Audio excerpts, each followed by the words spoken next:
And now, it's time for another Dice Tower review with Tom Vasel. Hey everybody, I'm Tom Vasel, and today we're taking a look at Orbis from Tim Armstrong and Space Cowboys. Now here's the thing, this game attracted me because Space Cowboys. Space Cowboys has put out some really fantastic games. I'm always intrigued to see what they have next. In this one, you are a god. What? Your lands populated by worshippers are lost in the ether. Select and assemble these regions to create your own world, blah, blah, blah. Okay, that's cool. Looks very pretty for sure. But I'm just going to give you guys a heads up. This game is a little bit abstracted. Sure, it has a theme of creating your own universe. But it's going to be a tile laying or tile taking game. Whatever. Just look.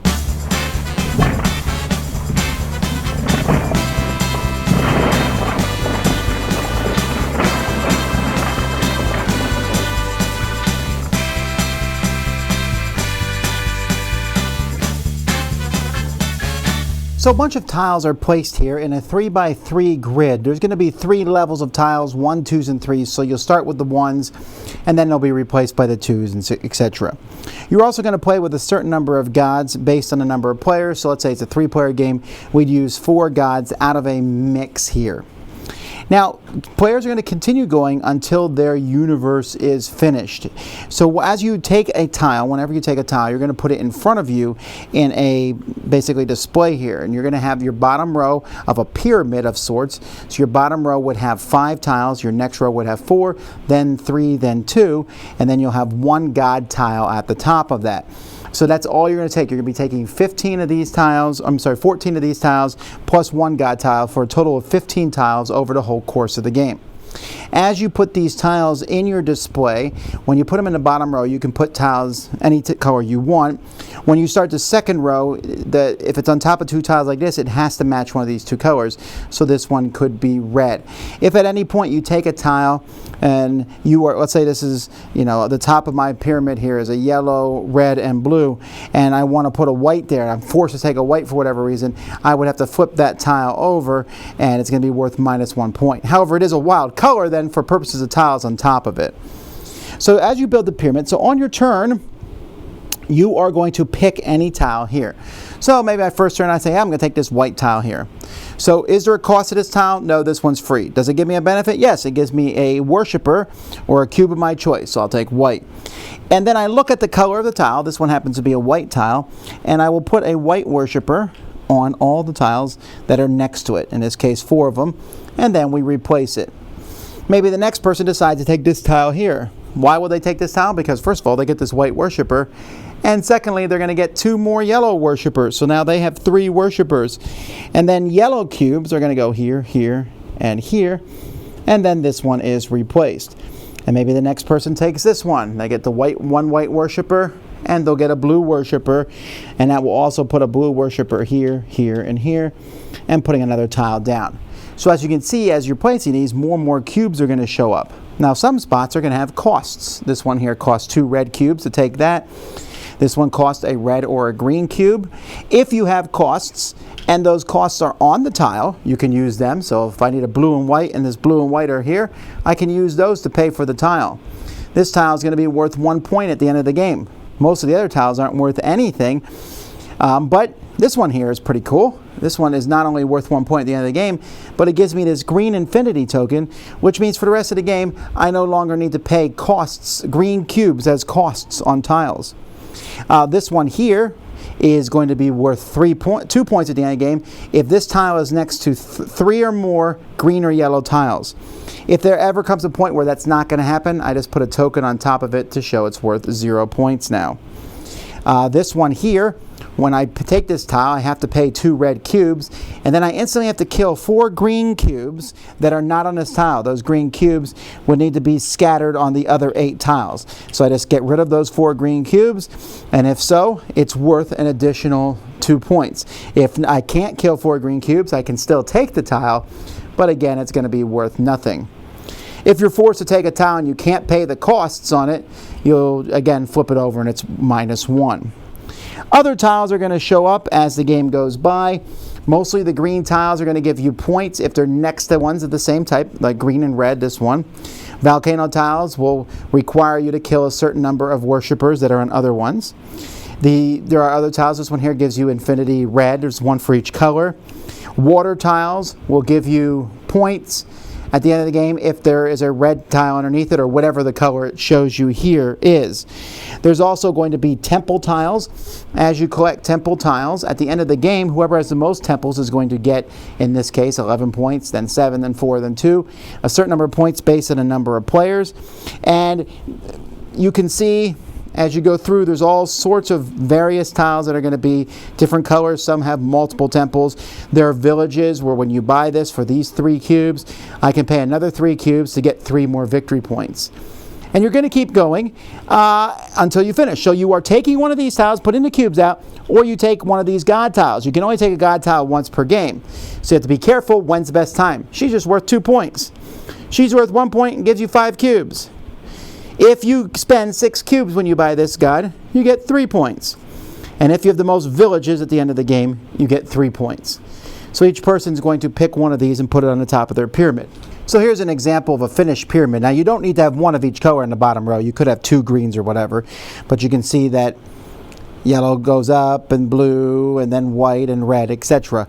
As you are, as you place tiles, like for example, this one here needs to touch 3 yellows and greens. It's only touching 2 yellows, so there's a 0 on it. This one needs to have a red underneath it, so that's 0. This one needs to have a yellow, so I get to keep it. This one needs to have a white underneath it. I keep it. I was able to kill 4 worshippers when I took this one, but I wasn't able to kill 4 when I took that one, so that one's 0. Do I have the fewest negative tiles? I do. So I have 3, 5, 8, 11, 12, 13, 14, 15 points, plus, let's say I got 3rd place with the temples, another 4 points. I add those up, and whoever has the highest score is the winner of the game. Alright, so we have lots of different cool artwork on the tiles, and I really like how this looks. It looks like you're building this kingdom. There's different artwork, and it just looks very pretty, very well done. And you don't even need this artwork. The symbology is also very, very simple and easy to explain as you put these out. The god tiles have nice cartoony artwork on them. And my only complaint really about the tiles is that they're not so easy to shuffle because they're not like straight hexagons. And so if you have them mixed up, especially on this side, so I grab some tiles and I'm like, all right, I'm shuffling them. It takes a while to get them all in the right space and flip them around. But that flattened hexagon does look pretty good. The other tokens, you got these tokens which are 0s. They're fine. And the worshippers are cubes. Yeah, I think something other than cubes would have been nice, I guess. As it doesn't help the game have any theme. It makes it a little bit more abstract. But hey, it is what it is. But everything does look really, really pretty. I mean, when you finish your pyramid, you're like, yeah, I like how that looks. Well, happy news. I've played it with all player counts, and it really scales well. You don't use all the tiles. There's little red and white stars on the bottom of some of the tiles to show when you take them out for a 2 to 3 player game. I thought 2 worked really well, and all the way up to 4 worked really well. And it's really intriguing how this game works because the worshippers, and that's, again, like I said, that theme kind of goes out the window. You're just thinking about them as currency. So you take a tile, and it adds cubes, and so you're slowly taking tiles. So every time you take a tile, you are only taking 15 tiles over the course of this game. But as it goes by, it gets very thoughtful and very thinky. Do I take that tile because it has a lot of cubes on it? Or do I take that tile because it will fit in my kingdom better and I'll score points, but I'll end up paying a lot of my cubes, and then next turn we'll be forced to take a -1. I've finished before with no negative tiles, but I've also finished with more than 1. I think 2 is the most I've ever gotten. But still, as you take these tiles, that's 2 negative points, and scores in this game aren't going to be huge. And when do you take the god tile? For me, taking the god tile is kind of what you do when I don't see anything else good out there. So that's finally when I'll take that god tile. And big deal, god tile is 1 to 3 points, but that 1 to 3 points could be enough to swing it for you. Maybe I want the tile that gives me unlimited red so I don't have to pay red costs anymore. I played one game where a guy took and bought all the unlimiteds. He managed to get almost all of them, so he didn't have to pay for anything again, which made it a lot easier for him to do well, but he spent so much time doing that someone else, maybe, I don't remember who won that particular game, but I remember it was a lot closer than I thought. You can get a lot of temples to get that 11 points for the temples, but that doesn't mean anything if that's all you're doing. And especially if second place gets 7 points or what have you. Yeah. So I take a tile.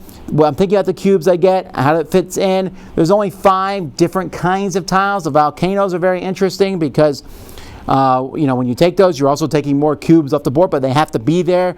I can't tell you how many times I looked at a volcano saying, I want that, but I need to kill 4 green cubes, and there's only 3 on the board, and every time I get excited, someone takes another tile with green cubes on. So it's this interesting back and forth. Not to mention you're thinking about building your tableau. I might have a lot of volcanoes. I have 2 rows of red, but I've kind of limited what colors I can take and successfully put in my thing.